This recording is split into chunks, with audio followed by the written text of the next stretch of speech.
This is the Paranormal Podcast with Jim Harold. Wilcom to the Paranormal Podcast. I am Jim Harold and so glad to be with you once again. And we have a great show for you today. We start off with David Wilcock. He is, of course, the New York Times bestselling author and metaphysical thinker. And his newest book is The Ascension Mysteries, revealing the cosmic battle between good and evil. We'll talk to him. And then in part two, we have Alejandro Rojas. He is the mastermind behind the UFO site openminds.tv. And I don't think there's any site out there that does a better job than Alejandro's site in covering UFOs. And we're going to talk to him about the state of the art. Where are we in September 2016 when it comes to UFOs? And I think you'll enjoy what he has to say. And maybe we're turning a corner of sorts. You'll have to stay tuned for that. So now, with no further ado, we join David Wilcock. We'll talk about the Ascension Mysteries. And it's a red letter day here. We have the second week in a row where we have a New York Times bestselling author. And this week, we're going to talk to David Wilcock about his new and very popular book, The Ascension Mysteries, revealing the cosmic battle between good and evil. Now, David, if you've been following this space at all, is very accomplished and well-known. He is a New York Times bestselling author, a professional lecturer, filmmaker, and researcher of ancient civilizations, consciousness science, and new paradigms of matter and energy. His seminal thoughts and expertise on consciousness have reached the hundreds of thousands of people through his extensive online presence at divinecosmos.com. His first two books, The Source Field Investigations and The Synchronicity Key, were both New York Times bestsellers. And David lives in California. David, welcome to the program today. Well, thank you, Jim. It's a pleasure to be here. Now, I've got this question first for you because I talked to a lot of my friends who are maybe more in kind of the New Age scene. And I asked them this question, I've asked several times, is there good and is there evil? And a lot of times I'll get an answer something like this back. Well, not really, Jim. There's just lower stages of vibration. Now, I personally believe there's good and evil. I'm guessing by the subtitle of your book, Revealing the Cosmic Battle Between Good and Evil, you probably believe there's a good and evil. Talk to us about your thoughts on that subject. Definitely. I think that we are in a holographic illusion, which is ultimately designed by one infinite creator.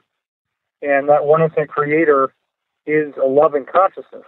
So there is a holographic aspect to the universe that I write about in the book regarding these discoveries that have been recently made about a geometric seed that the whole universe has flowered out from. It's actually a Merkaba type of formation.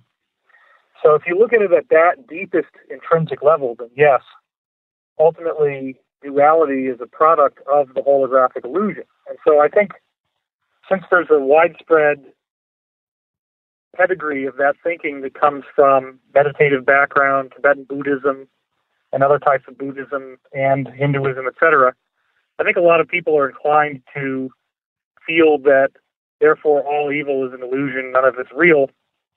But everything is an illusion ultimately, and at the same time, we live in the illusion.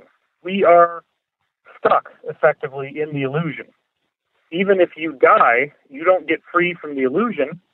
You simply have an afterlife experience, which is another level of illusion. And within that level of the illusion, you plan out your next lifetime, and then you reincarnate back into the illusion. And once you're in this illusion, you're going to have a body, and you're subject to the law of karma. You're subject to being balanced for what you do to others, and that is, again, related to this concept of oneness. If you understand that all is one, then we are accountable for what we do to others because we're ultimately doing it to ourselves. So, again, though, we are going to have a life. We're going to be born. We're going to age. We're going to have biological functions, and eventually we die. All of that is reality to us. So even though it is phrased as an illusion by these mystical teachings, and there are scientific ways to argue that it's illusory, it's very real. If you burn yourself, that's very real. You're going to get a blister. You're going to have a scar. Those things do happen. And within this illusion, good and evil is absolutely real. And evil is a very formidable adversary that can really have a deleterious effect on the outcome of what you could call the illusion. So that evil is very present in our reality, and I am not in any way trying to be a Bible-thumping Christian or anything. In fact, I try to have a universal appeal for all religions, but the deeper into this thing I go, the more I'm validating the Bible, and I have to acknowledge that at some point, and I finally do in the new book. Now, how did you happen upon all of this? I mean, did it just drop out of the sky? Was it a number of years to get to this point? How did this information reveal itself to you? Well, that's a very, very complex answer. Sure. I'll try to give you a short answer. I describe in the book, the first half of the book is a personal journey of starting at a very, very young age where I'm having bizarre dreams that include some kind of wise old man who seems to be on a UFO type of craft. And he would talk to me, and he was explaining to me that we were going to go through this massive, spontaneous change, and that we would become like magical beings once we go through this.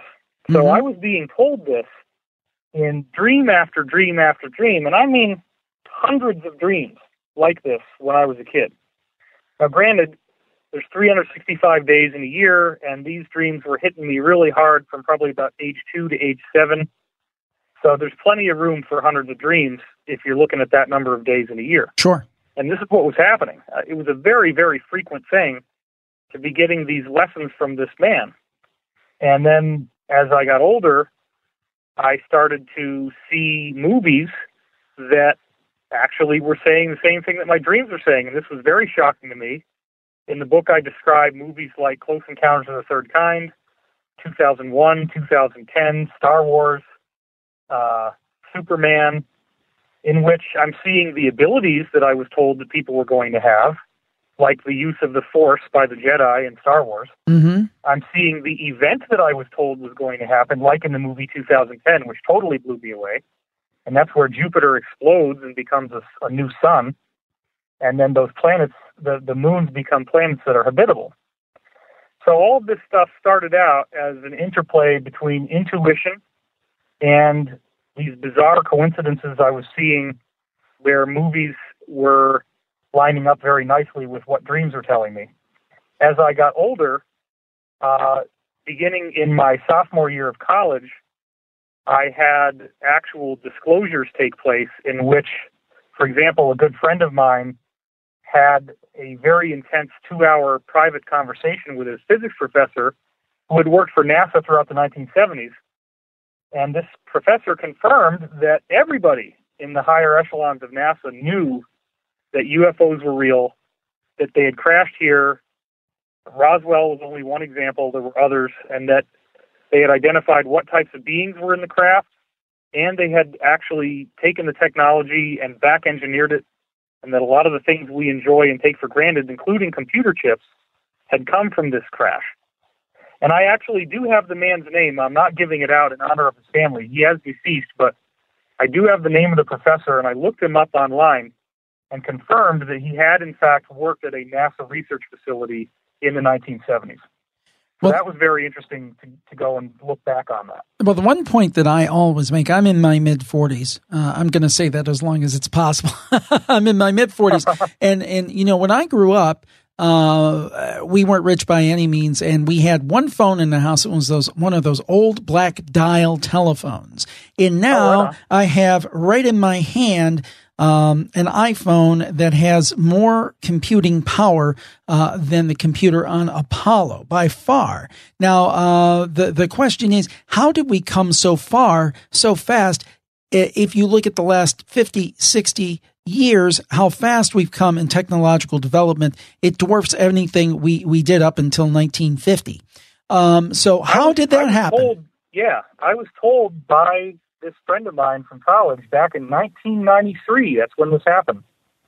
So you and I are around the same age. I'm 43. So, you know, I was born in 1973, grew up in the 70s and 80s. and watched the downfall of music as MTV showed up, but that's a whole other discussion we can get into. And what happened is you have this guy, this professor, telling my buddy, in the next 20 years, the level of technology that you will see as a result of reverse engineering that comes out will totally change society. And back in 1993, there were some very dinosaurish computer terminals. There were a few kids tapping away, saying, oh, I'm using this thing called email, and I'm talking to somebody in Holland, and, right. And we would all laugh at them, like, oh, email, who's going to do that? Right. And it's the iPhone that you have in your pocket is much more powerful than the tower computers that I was using in the late 1990s. Yep, absolutely. No, they had big fans, and it was a big clunky box. Now it's right in your hand. So I was interested to see if that prophecy was going to come true and how it would come true, and it's been really remarkable to watch this all unfolding. And most people are only now becoming aware of the deeper context of all the things that we have in our society, and that there's a massive amount of things being kept secret from us, and we're just being kept in the dark about so much stuff. It's unbelievable. Now, when you talk about motion pictures, in some of these messages kind of getting through, and I'm even guessing kind of The Matrix would fall into this category as well. Absolutely. Is somebody or someone trying to tell us something? This is a very confounding thing, because the answer is yes. And we are conditioned to think, well, that's fiction and that's BS, and there's nothing that's truthful in that. However, if you look at what's happened with WikiLeaks, and I have some episodes of my show Wisdom Teachings on Gaia that have recently aired, where I discuss this. I have 2 weekly television shows on Gaia. It's a subscriber-based thing Sure. you can watch online. Anyway, WikiLeaks actually came out and proved by leaking inside Intel emails from Sony that the military-industrial complex think tank, RAND Corporation, is having all-day meetings at Sony headquarters with the highest-level brass who are deciding what movies to make. And RAND is going so far as to offer suggestions on how movies should be made, which appears that the people at Sony have to comply with. So what the heck is the military-industrial complex doing in these leaked emails, controlling the outcome of what a major movie studio is publishing? Now, a lot of people suspected that was going on, but now we have the proof. So we actually know that movies would serve a political agenda. Therefore, why is it that the number of alien invasion movies, as proportioned against the number of positive, benevolent ET films, it's got to be at least 200 or 250 to 1 at this point. Every film about ETs is an alien invasion. Or they'll go so far as to maybe have them appear to be positive at the beginning, but then there's the big twist, and of course they rip their face off and they turn out to be evil. What I'm saying is this is not an accident. It is not based on advertising revenue or sales performance. People want to see benevolent ET films. It's not about making films that sell. It's about making films that fit a pre-described agenda where the power elite do not want anyone to feel that there is a bigger kid on the playground than themselves. That's the point. They don't want competition. They don't want free energy. They don't want anti-gravity. They don't want a lack of need for a money system, which the technology they're sitting on would eliminate the need for money. Because one of the things they have is 3D printing devices that you can just print whatever type of matter you want, and it'll be there. If you want a broom, you print a broom, and if you don't need it anymore, stick it back in the machine, they'll dematerialize again. You don't need to pay for that. Once you have one of those machines, it'll work forever, and you can use a machine to make another machine. So do the math. I mean, you don't need any raw materials, and this is actually what Atlantis had, and they were very dependent on that technology, and that's why society was reduced back to the Stone Age after this epic flood that was a worldwide catastrophe. And so we have the opportunity to have that again, but to do it a lot smarter this time. and with the help of a variety of ETs that are out there flying around in our skies right now, cloaked. We already have a very high amount of air traffic over the Earth. It's just that they use a technology the government calls masking. Most people would think of it as cloaking. And our skies are very busy. It's just that it's done in a way where we can't see it. This is quite an insult to most people's intelligence. And so when you tell them that movies are actually hiding the truth, oh, well, you've just seen these movies and you're a fanboy and you're getting off on the idea that it could be real. I'm saying no, look. The evidence actually says the military-industrial complex is making these movies. And one of the things they're doing is they are preparing us for an eventual moment of truth disclosure. They are preparing us for an announcement. And they have been doing this for 4 generations. That's 60 years, or 80 years. So you think about it that way, this disclosure is not something that's going to pop up out of nowhere. Back when you and I were still like teenagers in the 1990s, early 90s, that kind of era, you were really fringe if you believed in UFOs. Mm-hmm. You were laughed at, you were ridiculed. It was not a very popular thing, even though, and I find this interesting, Star Trek Next Generation, which I loved, it was the best show on TV as far as I was concerned, they had to go completely around the major studios to get that out. And it was picked up on Fox, because remember, Fox had just gotten started. It had the Tracy Ullman show, and then it had Married with Children. It had, then The Simpsons started as a cartoon on Tracy Ullman show. Yep, and I recall that. Show. Yep. And then all of a sudden, this new channel has this amazing show, Star Trek Next Generation, but only in certain districts, because the local district had to buy the show. It was not something that Fox licensed nationwide. They couldn't get licensure because whoever the powers that were at that time, they did not want Star Trek Next Generation coming out. And that was some of the research I did for the new book as well. I don't know if that all made it into the book or not, but it was some of the research I did. Yeah, that's fascinating stuff. Go ahead. Yeah, there's a whole lot of things to know, and that's one of the hilarious aspects of disclosure, I find, is just the learning curve. Even if you are totally interested and fascinated, even if you really want to know the truth, just actually absorbing what there is to know, even if you did it as a full-time job all day, every day, it's going to take at least months to get even a basic handle on the truth, and that is providing that the truth is widely available to us. So there is a plan in place for full disclosure, and they do have these massive data dumps that they're ready to launch, but what they've discovered is, you look at WikiLeaks, which happened before Snowden, you look at what happened with Snowden, what the insiders have discovered, and this is the good guys, there is a alliance that's trying to help us and actually does not support mass genocide type of behavior. These folks have actually put together all the documentation we need to know the secrets of our colonization of our solar system and beyond. That's what's so crazy about this. The ultimate bottom line here, if you really want to go for the gold, is that we have a robust secret space program. We have colonization of many of the moons and planets in our solar system already. And this is not just little mining outposts. We're talking about massive facilities that have, in some cases, hundreds of thousands of employees, people from Earth that have been pulled up since the 1950s by the millions. And there was a thing called the brain drain in the 1950s and 60s that had an estimated 60 million people from Earth, many of whom from other countries outside America, but 25% of them were Americans. They had to cut the cords with their family, and they had to leave and go work out in space, and they never get to come back once they go up there. And they have had a lot of children. They do a lot of cloning, and they also have a lot of extraterrestrial personnel as well. So it's a whole new world, and these movies really only give you a little taste of the truth, but at least it's a step in the right direction. Well, it's a fascinating discussion. Our guest today is David Wilcock. The book is The Ascension Mysteries, and we will be back right after this on the Paranormal Podcast.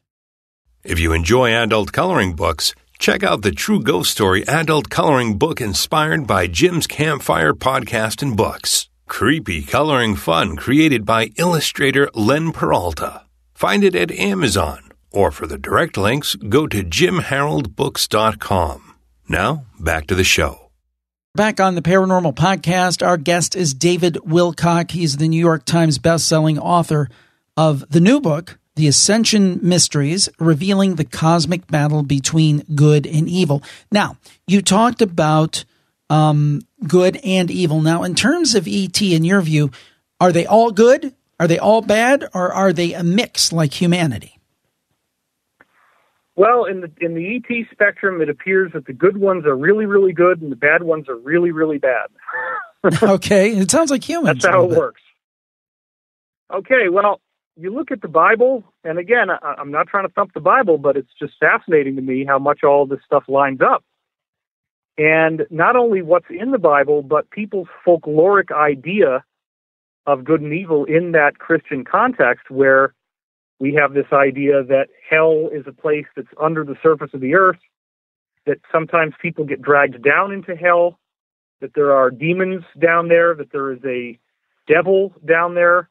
We have an idea of what the devil looks like. He has horns or vertical slit pupils, sort of. There's often an idea of a reptilian type of scaly skin to him. Mm-hmm.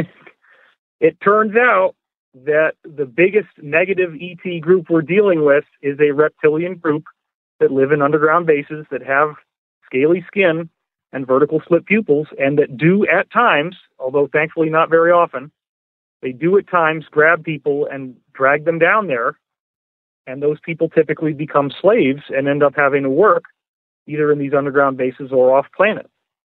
So it's fascinating to me that these ideas that we have are based on something true. It's entirely possible that in earlier eras of history, that people saw these reptilians show up and abduct people, and that others who were not actually captured saw these beings and depicted them.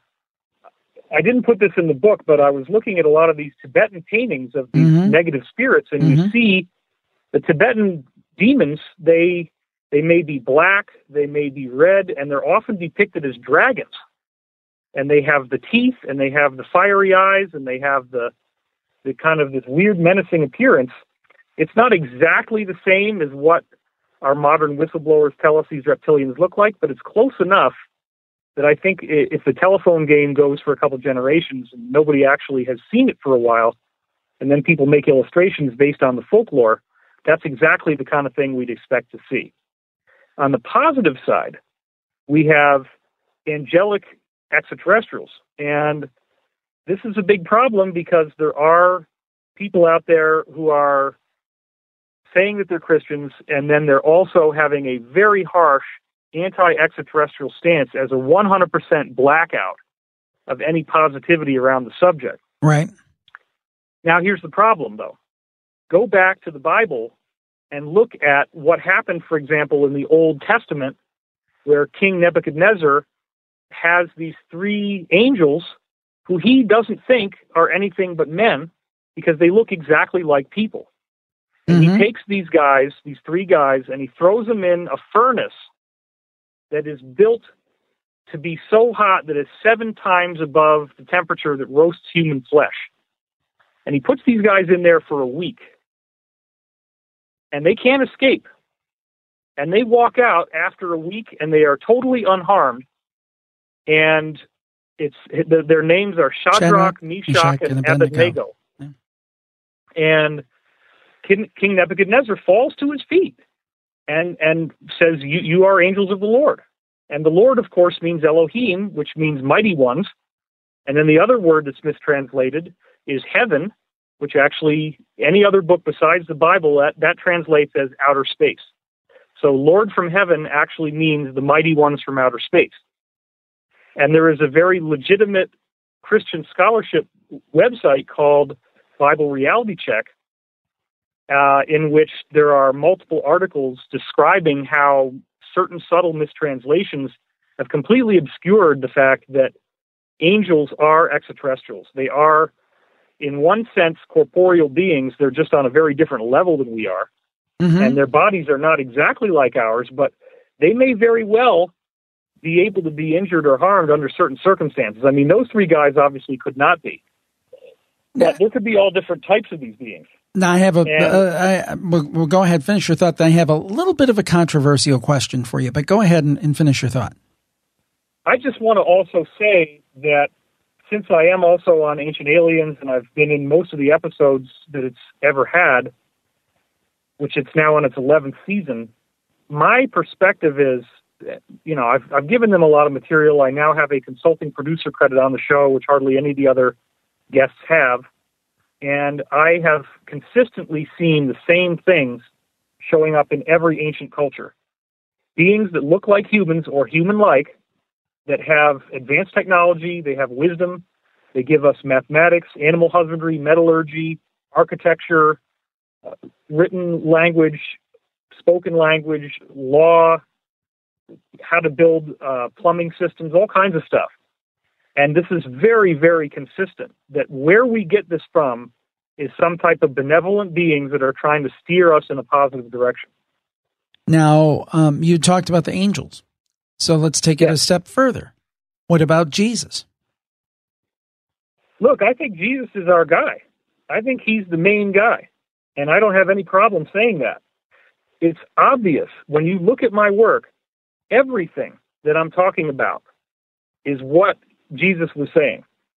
I'm actually going out there and making a scientific case that we are going to go through an event that is described in the book of Revelation and other books of the New Testament as creating a new heaven and a new earth.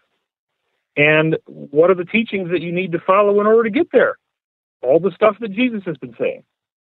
I think where there is some type of run-in with dogma is I don't feel that you can only ascend if you are a Christian. I think that if you follow those principles, the universe is not going to condemn you if you're on some remote area of Papua New Guinea and you've never had Christian missionaries reach you, that you're going to be doomed or something. That was where my mother actually had a conflict with her religious upbringing, because she was raised fundamentalist Christian and then went to Philadelphia College of Bible and had this problem, which was, there's still parts of the world that have people that are uncontacted.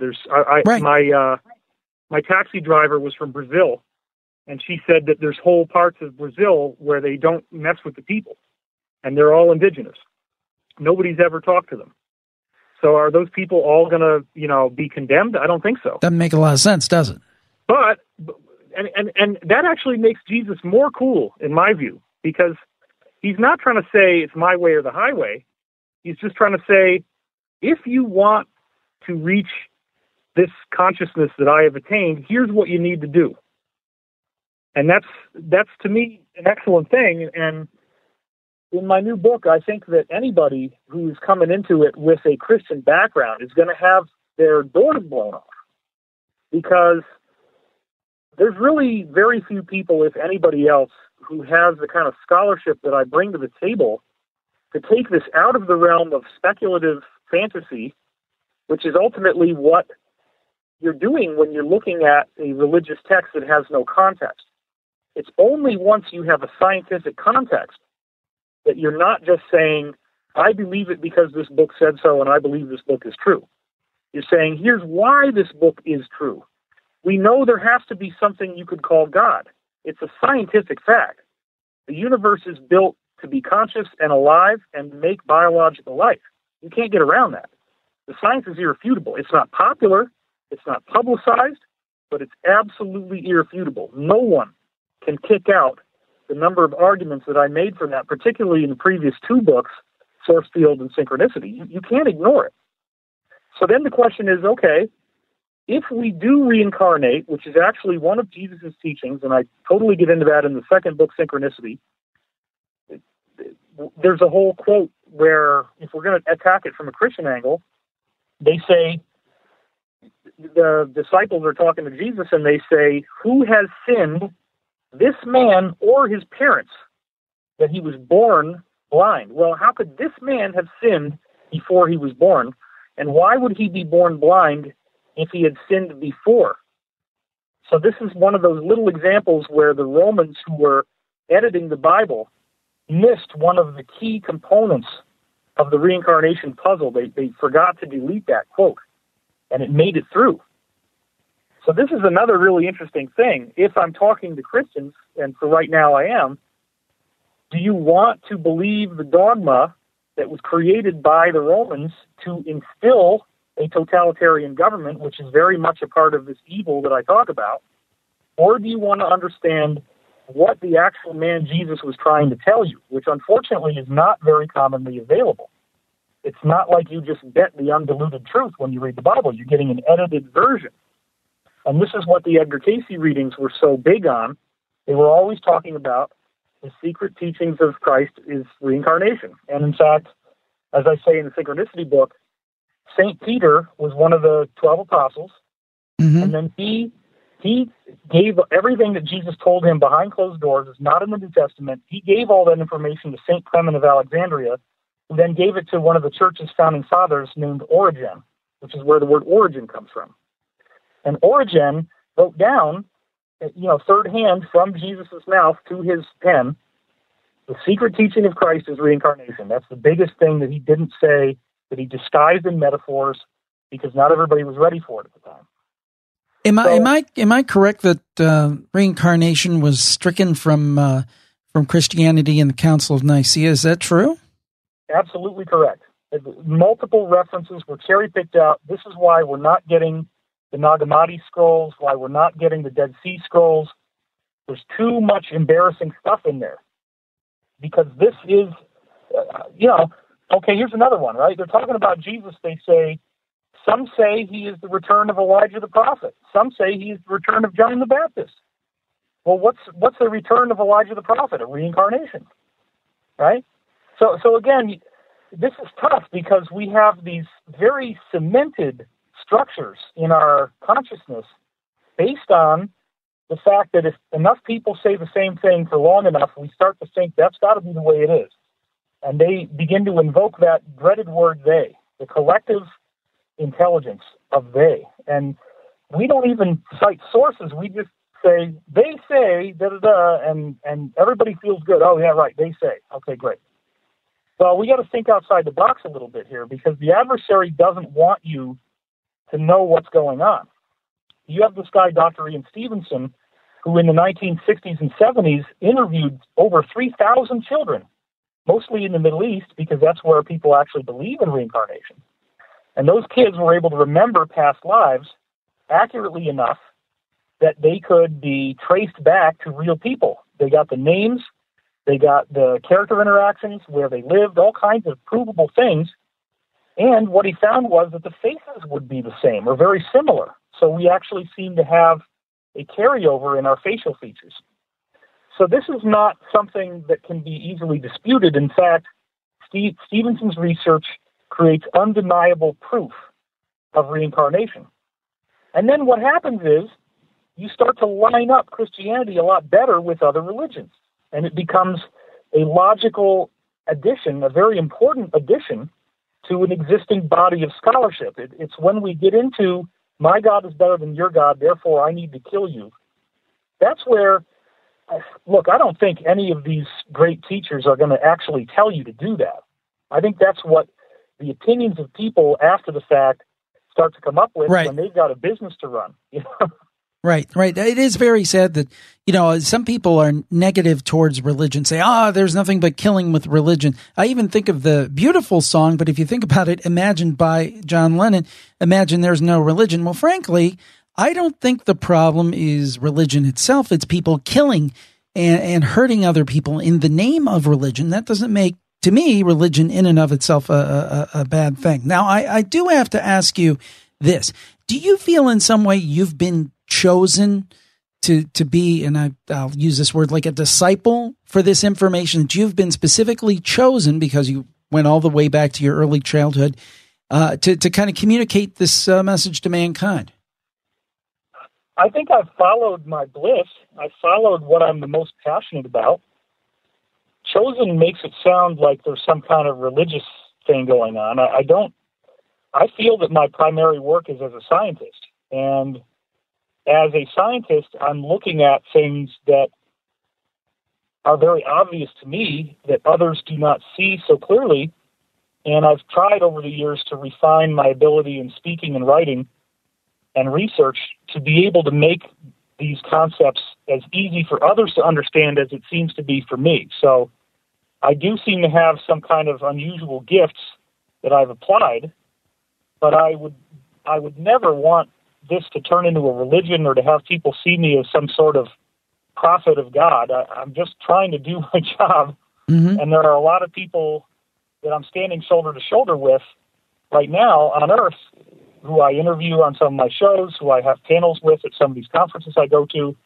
We're all trying to piece this thing together and figure this out and come up with something that makes sense and assembles the grand puzzle together, because the deeper you look, and I'm sure many of the people you talk to on this show, they're all doing this homework, they're doing the research. The deeper you delve into this stuff, the more mysteries you find. Exactly. So I called the book The Ascension Mysteries because I think if you start doing your homework deeply enough, which most people don't make it that far, no matter what you're looking at, whether it's the Illuminati, Freemasonry, whether you're looking at corporate takeover of America, whether you're looking at why are they dumping toxic waste, why are they spraying the skies with chemtrails, ultimately, whether it's UFOs or anything, it all comes back to the idea that both the good guys and the bad guys are expecting something to happen that is very profound, that appears to be some kind of a multi-dimensional shift.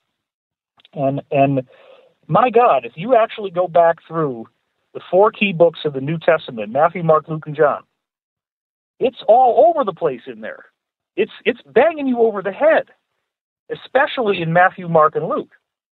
Every other page, it's jumping out at me. I only read these books recently because I didn't want people to try to say I was a religious zealot or anything. I've always tried to incorporate all different religious teachings, and a lot of them say that something's going to happen to the sun, that the sun's going to do something that changes who and what we are. And it's ultimately not going to be held off forever. This appears to be something that is coming in our not-too-distant future, and by that I mean maybe at the most 10 years. Wow. There's a whole lot of other stuff we can talk about, but it does appear that this is a very real thing. And in The Ascension Mysteries, my new book, I attack it from religious scripture. I have more Bible quotes in that book than I've ever pulled in any other book before. I have quotes from Zoroastrianism, Hinduism, Egyptian scripture. I have quotes from the Quran, the Muslim Bible. They're all saying that this is going to happen, and I describe multiple different insiders who have classified security clearance way above the level of the President of the United States, 35 levels above and beyond. And those folks all know from their research, their classified research, contact with extraterrestrials, advanced time travel type devices that let them see into the future, they know this thing is going to happen. So I was talking to somebody yesterday, and she was saying, well, you got to plan on the fact that 100 years could go by, nothing's going to change. I said, yes, you don't want to live your life as if you're absolutely certain that this is going to take place. But the case for this event coming along is very, very robust and undeniable. And it's so real for the people at the highest levels of the inside world that they are very actively planning on this thing happening now. They are in a panic, getting ready, battening down the hatches, getting all their stuff located underground because they're trying to get away from this thing, which great masters like Jesus tell us is a good thing if you are a positive person. If you're not a positive person, this goes all the way back to Zoroastrian scripture, then this outcome is very bad for you. All the negative entities that are here, this is going to cleanse the planet. That's what the Bible tells us. It's in all these other scriptures as well. It's very fascinating. Well, it is a fascinating discussion, and we've just kind of scratched the surface. To learn more, you need to pick up The Ascension Mysteries, revealing the cosmic battle between good and evil. David, where can people find the book and also find all of the information you have on your website, your television program, everything it is you do? Well, thank you for throwing me that, Jim, because I want to point out something really important here. Every time I do a radio show now, it is getting stolen and reposted on dozens of YouTube channels that are fake David Wilcock channels. And so the only one that's real is David Wilcock, Divine Cosmos Official. So if you're not hearing this on David Wilcock, Divine Cosmos Official, it's a bootleg, and please try to help me by reporting fraud and impersonation. Okay, there's like 20 or 30 of the old radio shows I did from years ago getting re-uploaded and called new for August 2016. This is happening, or whatever month it is. It's happening on an unbelievable scale, and I think it has to be the cabal. No human in their own backyard would be doing something like this. So this is an effort to try to bury my message and prevent people from hearing anything new, because all this stuff that's old is being said to be new. So again, David Wilcock, Divine Cosmos Official is my YouTube channel, and it's youtube.com/David Wilcock 333. So that's the custom URL I have. My main website is divinecosmos.com, DIVINECOSMOS.com. That's where I write articles. I try to get one out at least once a month. I'm hoping to do more. I'm starting to do videos now as well, so that's coming in. There is a bus backing up near me, so you're probably going to hear the beeping of that. I'm actually at a parking lot right now at Prince of Wales Hotel in Waterton Park, Alberta, Canada, looking at this view that is absolutely spectacular. Well, I'll just say this. Go ahead. One last thing is that I have dwilcock.com, and that's my Ascension Updates website. So go to dwilcock.com if you want the updates that I'm not going to necessarily say publicly on a website. I'll get them to you by email. Excellent. Excellent. Thanks for the inside scoop. Well, it has been a great conversation, really a mind opener, and we hope we can talk to you again, David Wilcock. The book is Ascension Mysteries, Revealing the Cosmic Battle Between Good and Evil. Our guest has been David Wilcock. David, thank you so much for your time today. Thank you, Jim. This has been really awesome, and the view has been awesome, too, and it's helped me to get to the highest level as we're talking, so it's all good. I certainly enjoyed having a chance to speak with David. He is a New York Times bestseller. I'm looking on Amazon right now. It looks like he is the best seller in his area, so interesting to get his perspective. I hope you enjoyed that. And I know you will enjoy this. Alejandro Rojas on UFOs. Well, today our guest is Alejandro Rojas. Now, Alejandro is the chief cook and bottle washer, the brain trust behind the site openminds.tv, and they do videos and conferences and news. It's kind of one of my go-to sites when I'm looking for information about the state of the art in UFOs. He provides more information, and I think he does it better than anybody else on the net. And there's no specific thing that we're talking about in this show, but I thought it's fun to have Alejandro on from time to time to kind of talk about the state of the art, what has changed and what is new in the world of UFOs. So as of September 2016, we're going to ask Alejandro what he thinks is going on and if there's anything new and exciting. Alejandro, welcome to the program. Thank you very much. It's a great honor to be back. Well, the first thing I wanted to ask you about are these signals that are apparently coming down, and nobody knows where they're from or what's going on. Give us your thoughts on all of that, because I think that's fascinating. It reminds me of something like the WOW signal from the 70s, or this idea that SETI has all these radio telescopes pointed out, and now something's being picked up. Well, the media kind of made this a lot more exciting than it was, it turns. Okay. What had happened where there's a Russian organization, essentially Russia's SETI, because, and this is kind of confusing. So SETI stands for the Search for Extraterrestrial Intelligence, and it's really kind of a study. It's an area of study. But we often, when we use the term, we're referring to the SETI Institute, which is the American organization which has really brought this to the forefront. It's what Carl Sagan made the movie Contact about. Seth Shostak, Jill Tarter, Frank Drake are three very well-known scientists who are a part of that. And but this is a SETI organization in Russia, and they were releasing at some sort of conference a paper on this signal that they got in 2014. There was a little bit of information that was leaked on that. There was a amateur astronomer who runs a blog that people like who wrote about it, and the media read it. I forget which newspaper wrote about it first, but essentially read it. The paper didn't say anything about the signal being alien. It did say that, they were looking at this particular area because it could, they think, harbor life. They listened to the area 36 times. They got a signal once, but only once out of those 36 times. So it was mysterious. They didn't say it was alien at all, but the media, because it was related to SETI, mentioned that it could be alien. So SETI got wind of this, the SETI Institute, and so they trained their antennas on this area to see if they could hear something, even though they had very little information except for some rumors. Right. They weren't able to get anything, and Seth Shostak had even written a blog about some of the confusion. They were wondering, well, why didn't the Russians tell us about this? Why didn't they follow the correct protocols if they thought it was alien?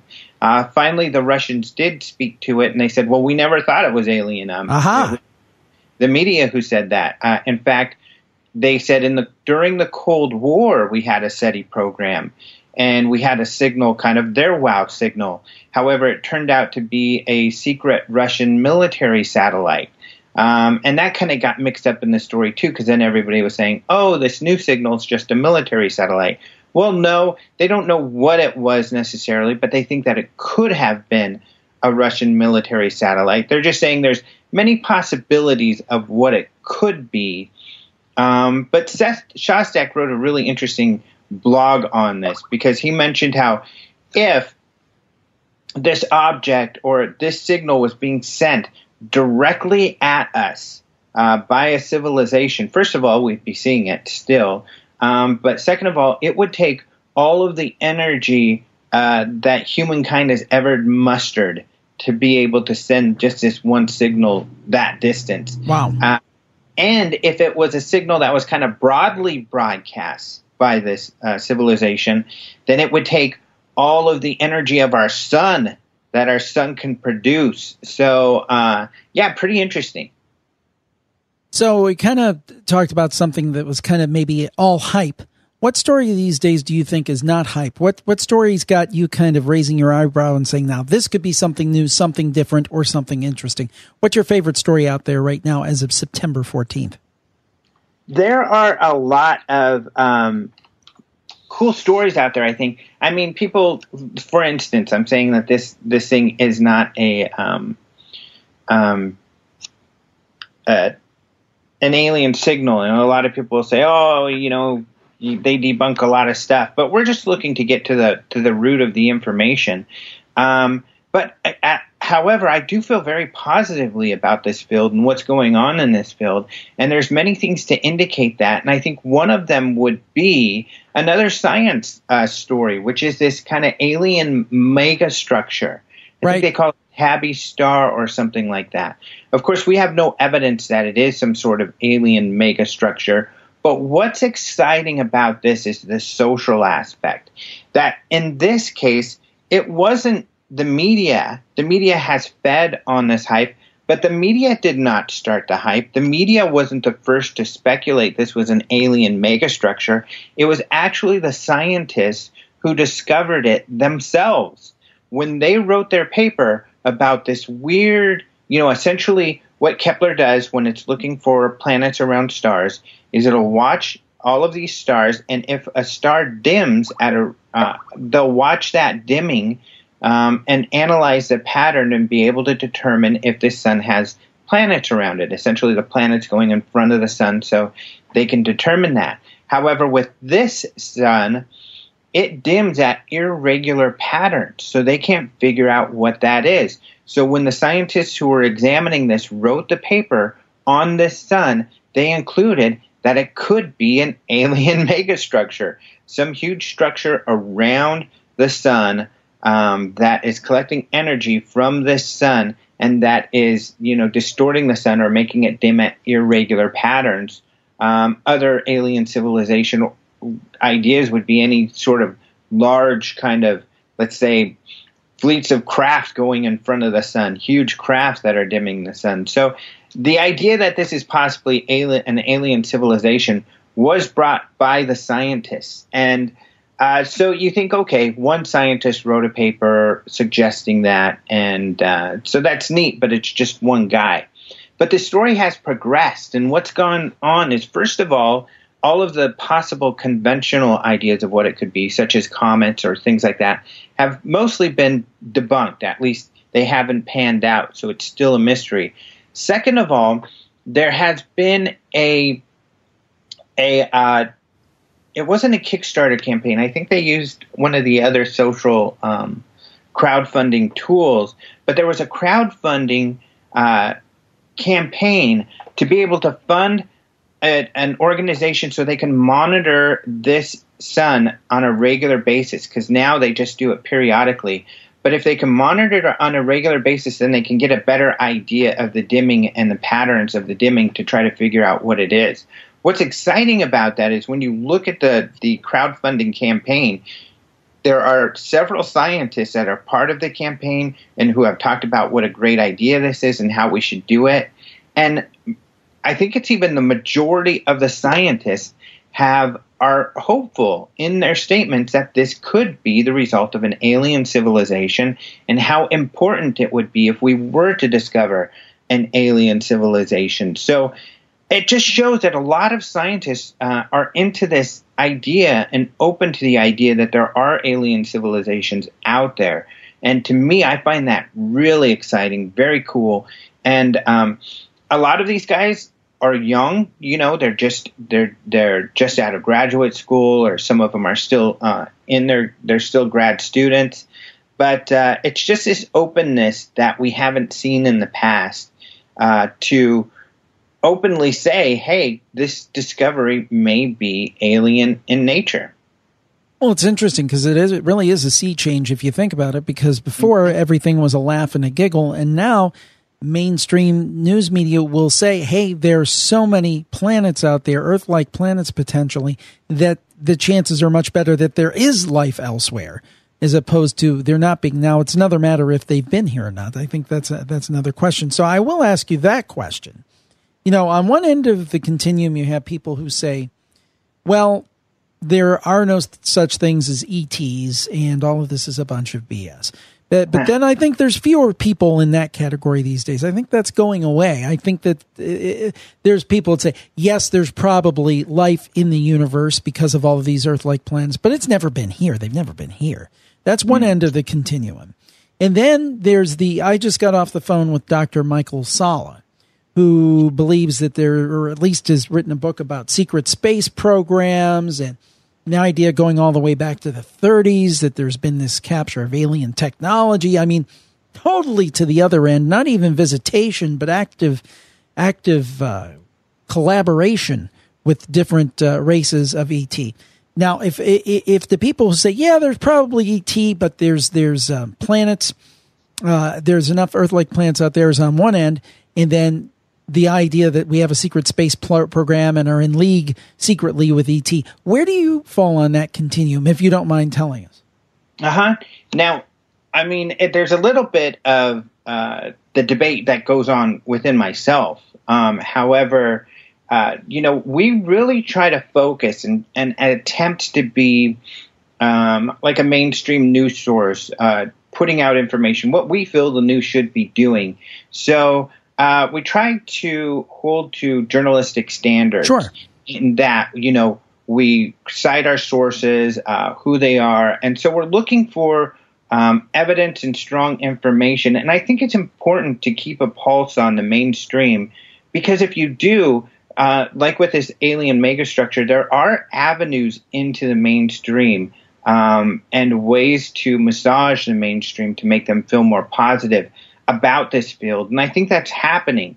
Michael Salla, for instance, he has expressed frustration with me in particular, not giving enough attention to the sort of thing he does. And I certainly do not discourage him or what he does.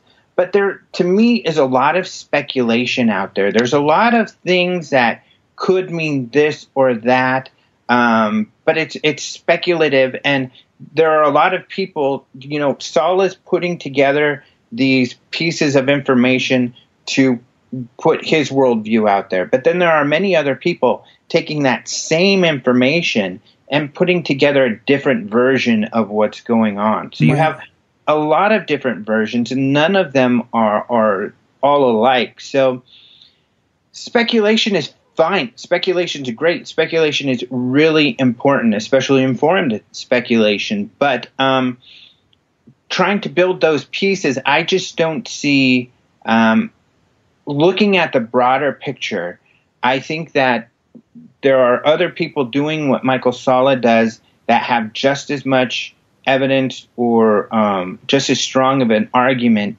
to kind of a total different scenario.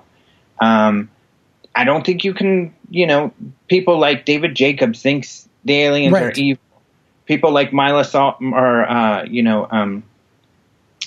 believe the aliens are all good. And I think, both of their arguments are just as strong. So where do you go there? Let alone whether or not we're being visited at all. I don't know that. I like to kind of take a road that is a little bit more, I feel, scientific, and it is a little bit more down the road of, let's say, a Jacques Vallée or Alan Hynek or many others in this field do this, and a Greg Bishop, for instance. Right. Someone who's going to be speaking our conference, he's kind of along these lines. And I think maybe even Micah Hanks, who, of course, you work with a lot. Right. In that there are other possibilities. There's a phenomena. There's no doubt there's a mystery, but the answers could be beyond what we can even conceive. We need to follow the data and see where that takes us. And so I don't know that we can say for certain. We have been visited. I do believe, I've worked a lot with Travis Walton over the years. That seems to be a very credible case. I believe there's these men in Allagash, Maine who had an experience. I believe that to be a very credible case, let alone the military UFO cases such as Rendlesham or others. We're doing a piece on the 1952 Flap that we're going to have out on YouTube on Friday for free to everybody watch. It's a 20-minute kind of documentary. We're doing the Open Minds magazine again, but on video. And that's an amazing case that the Air Force Blue Book witnessed themselves. So there is a phenomenon. I'm just not willing to say it's definitely alien in nature and that we're definitely being visited, although I agree that that's a very strong hypothesis. It's a leading hypothesis, and it should be, and it's a possibility. So I don't mind living in a gray area and not knowing, just trying to look for the answers and trying to share with everybody the answers so we can all kind of work this out together. Does that even answer your question? Yes, it answers my question. Absolutely. Absolutely. No. I appreciate you giving us the insight there. Now, the thing is I want to express to you a frustration of mine and see how you react to it and how you work with it at your site. I did a show for many years called The Paranormal Report. I did it with Clayton Morris, and then Clayton had to leave the show, and we went on a hiatus for a while, and I brought it back with Micah, who was fantastic. And then we went away from video I believe it was last year, and then we've ended up sunsetting that show for the time being. But we still remain great friends with Micah, and we have a great relationship, and he continues to write for my site. And you shared one of his stories recently, so thank you. But one of the frustrations for me with that show, particularly in the video incarnation, was what we used to do is we would look at clips. Now, I just don't cover UFOs. I do ghosts, Bigfoot, the whole thing. But the frustration became for me was there was so much chaff and so little wheat. I mean, so many videos just seemed to be very vague, possibly faked. And with all of the technology out there, it is so easy to fake things. And in terms of doing a video show, at least that style of video show where we look at clips and we discuss what we think about them, I thought it became kind of futile because there was just so much, and so much of it was obviously tinkered with. What are your thoughts on UFO video and where we are now? Is there some good evidence still out there, or is there something to my frustration? Oh, there's something to your frustration big time. And I guess I can certainly sympathize with it. And I think we all felt, when cell phones, which are kind of these mini cameras, they're better than the cameras we had 10 years ago. They're excellent. But they're not, the end-all, be-all. And, we thought with the proliferation of cameras that we would get more stuff and maybe, the videos to prove that what's going on here. And it just hasn't been happening. But I think we've learned, at least I feel I've learned, that it's not going to, I was just much too optimistic about that. It hasn't panned out. And it makes sense. Now from practice, we know why. Even, let's take the Rendlesham Forest, where they saw these lights doing strange things, zipping around with a beam of light coming out of it. Let's say they had a cell phone there and they snapped some pictures. The majority of their pictures that they would get is a light either in the forest or in the sky, just an anonymous light that you don't know what the heck it is. And we're getting a lot of those. It's a light, especially with a photo and even somewhat with videos, but a simple light doesn't really give us enough information. So then we have to rely on the sighting report, which is just anecdotal information, and we really haven't gotten any further than if it was an anecdotal story alone. So it really hasn't panned out. Even what's made it worse is now that we have so much more in the sky, especially drones. And drones can have various lights on them. They can zip around quickly here and there and do incredible things. So when we analyze a UFO video, it's hard to rule out the knowns. It's much harder to rule out the knowns than it used to be. So we're left at kind of an impasse to say, well, we can't tell what this video is, and we can't prove anything with this video alone. So then we have to, again, rely on the anecdotal information, and then the story is no stronger than the anecdotal information we had in the first place. Now, anecdotal information is great, and it helps us with tracking, and a lot of it is very credible, but it's just not proof or really strong evidence. So that's what makes it difficult. And so, like you, I have very little hope when it comes to videos. Now, we talk about and write about, we do a YouTube video, news report periodically where we highlight some of the more interesting videos along with the witness testimony. And some of it's really interesting and makes you scratch your head, but you really can't do more than just say, I wonder, that could be something weird. But that's about as far as you can go. So you're right, it's frustrating. And all we can do is cross our fingers. I mean, I always tell people, go outside at night and try to take a picture of an airplane in the sky and see what that looks like. Or even videotape it and see what it looks like on your phone. Right. You can't tell what it is, but some anomalous light. And so, that's where we are with this. Now, that being said, man, I wish we would have had cell phone cameras during the Phoenix Lights incident. That would have been fantastic. Yeah, I agree with you. I mean, what's amazing out here, I've been in Phoenix now about 6 or 7 years. Well, probably longer than that. Coming about 7 years.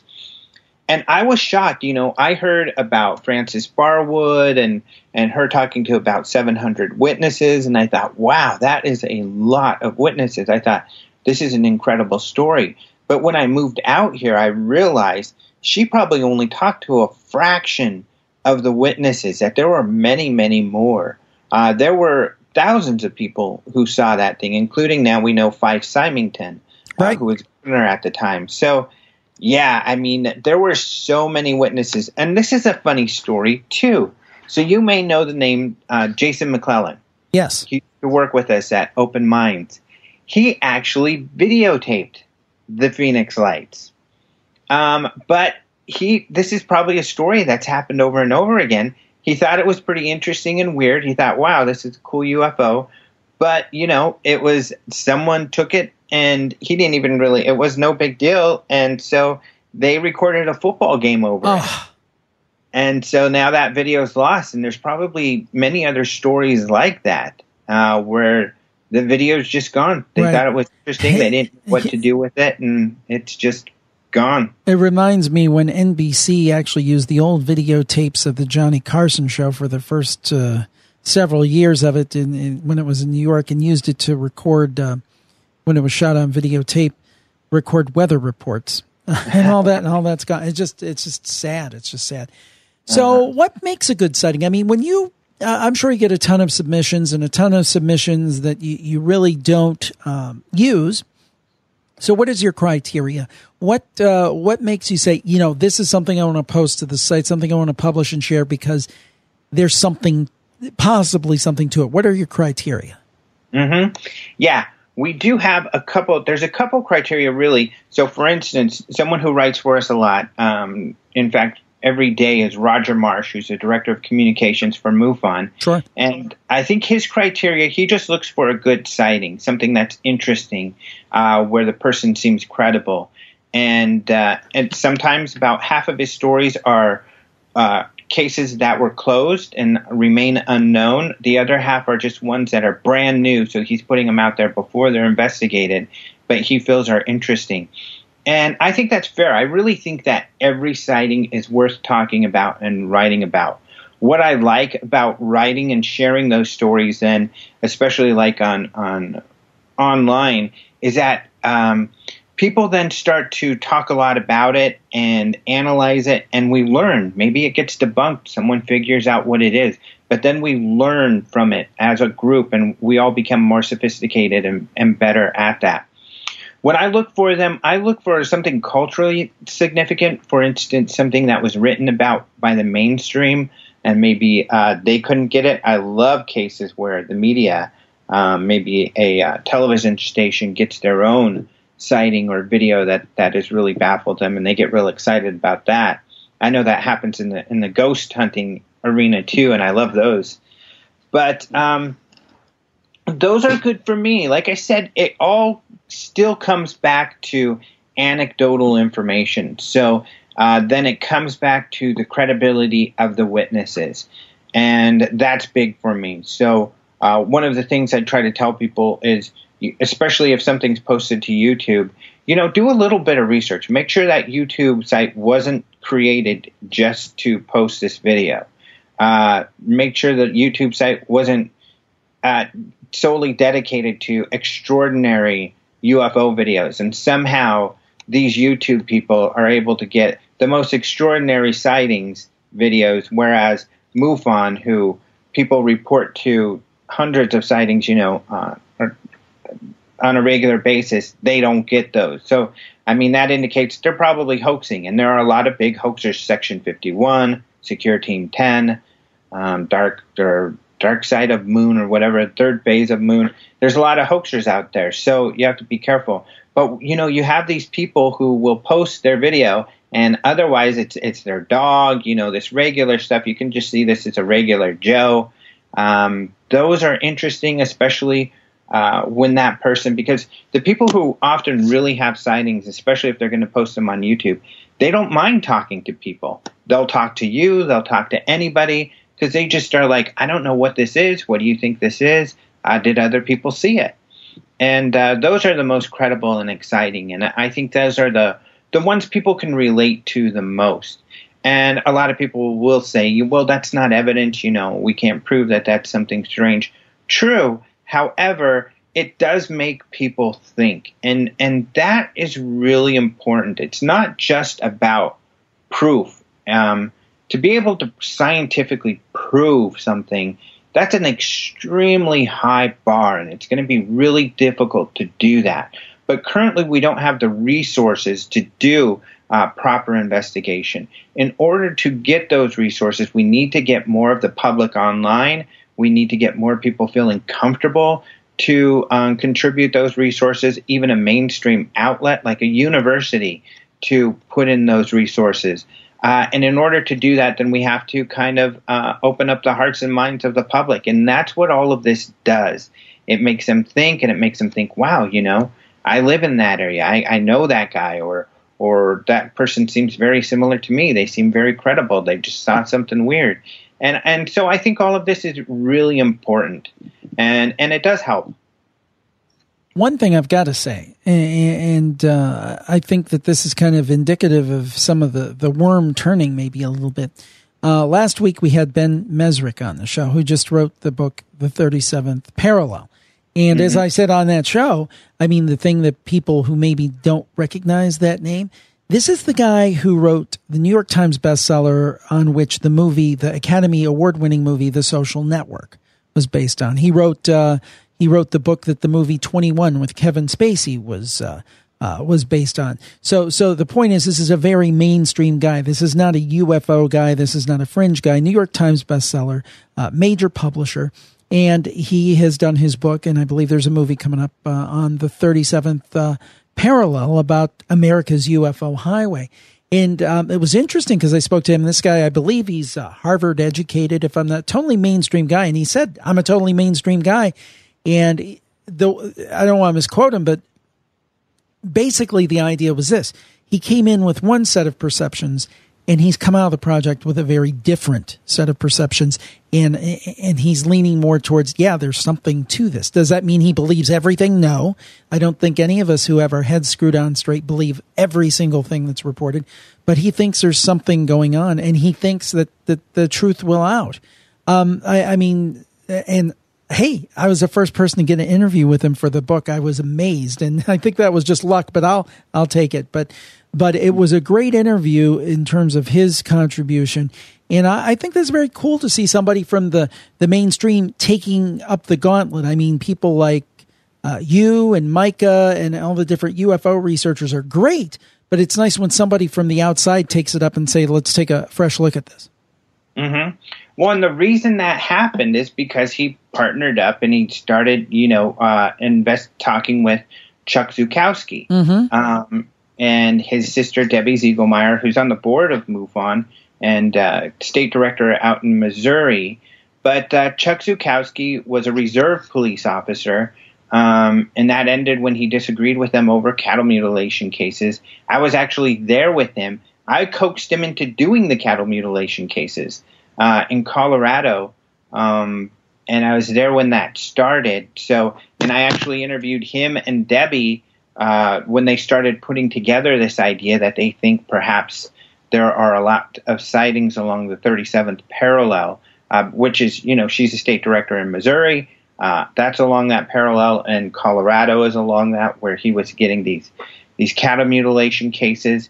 So I don't think we have enough information to really support that. But the point I guess I was getting at is that Chuck is a very grounded, credible guy.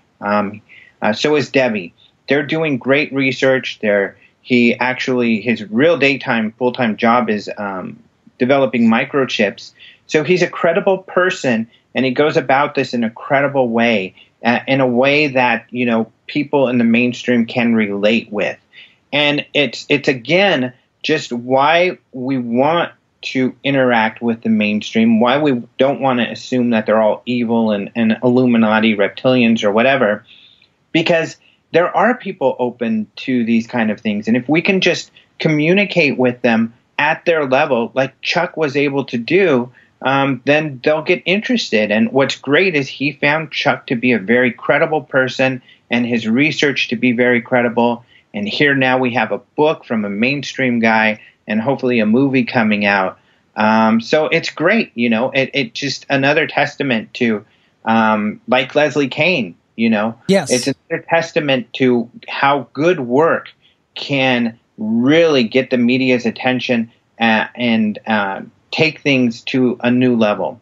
Yeah, I agree. Leslie Kean, that book is one of my, I mean, like you, I'm sure, I get a ton of books and I cycle them through and give them to people and things. But that book on UFO sightings, I forget the name of it, generals and so forth, that's got a place of honor on my bookshelf because I think that's one of the best examples and one of the reasons why I believe there's something to all of this, that kind of premise of that book. So it sounds like you're hopeful. You think that we might be on the road to some answers, or at least to a better discussion to finding those answers. I am hopeful, and I do believe that we're on a better track to finding information. As I put together this Open Minds magazine, what we're going to be examining is the Air Force, how they investigated UFOs, what they did in these investigations, and how they moved forward. And for better or worse, the public's in a new place. When I started doing this back in the 90s and was really, plugged into the mainstream and everything, the public was in a different place. They didn't really, it was cynical to believe in that the government would hide things and lies and stuff like that. But now we've kind of gone over this hump where it's mainstream. It's like we understand that marketing, for instance, every commercial is pretty much a lie. We have, shown that, that we have kind of conceded that that's how businesses and professionals operate. They spin to the point of even lying if they have to for perception.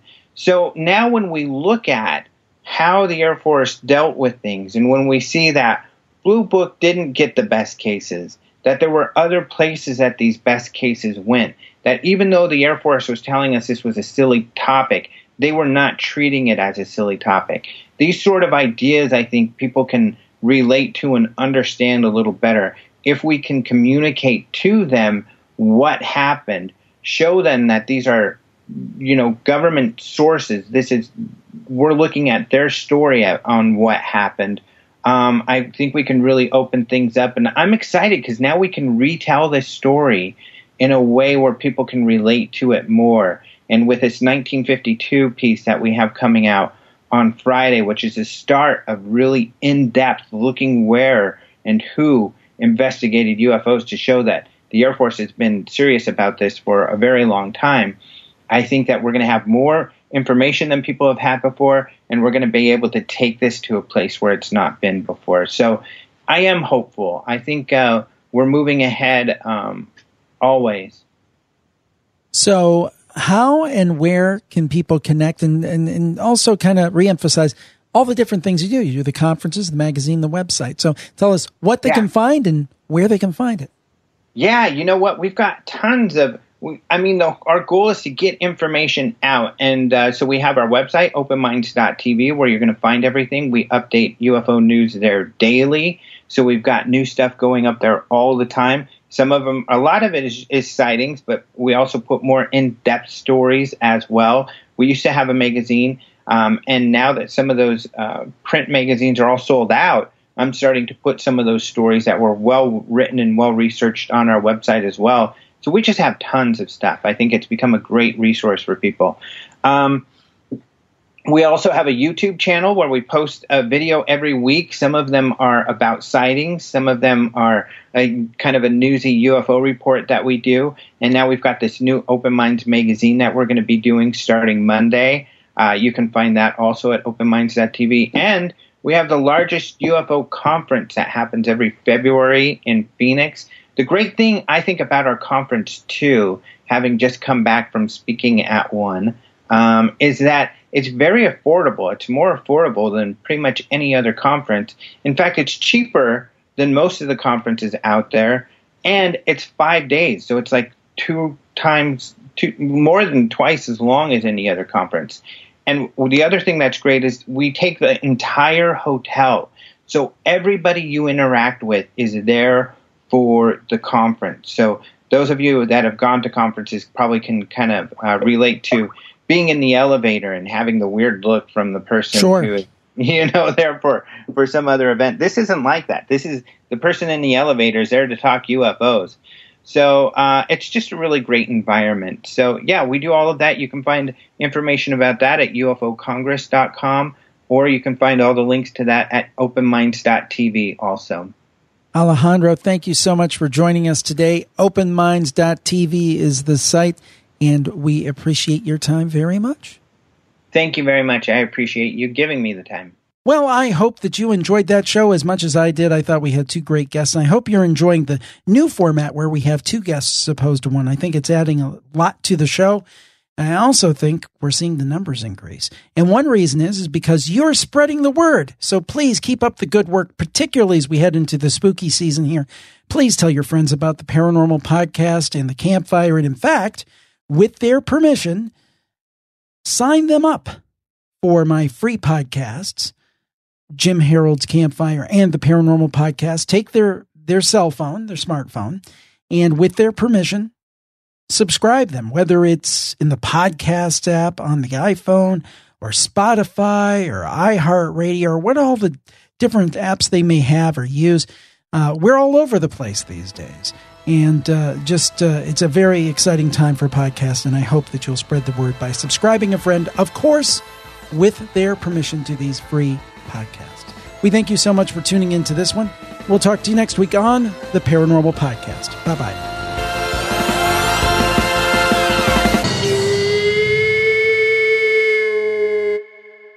Now for the legal disclaimer. We do not accept money from publishers or content producers in exchange for interviews. However, as with most media outlets, in the majority of cases, we do receive complimentary copies of books and DVDs that we feature on our podcasts.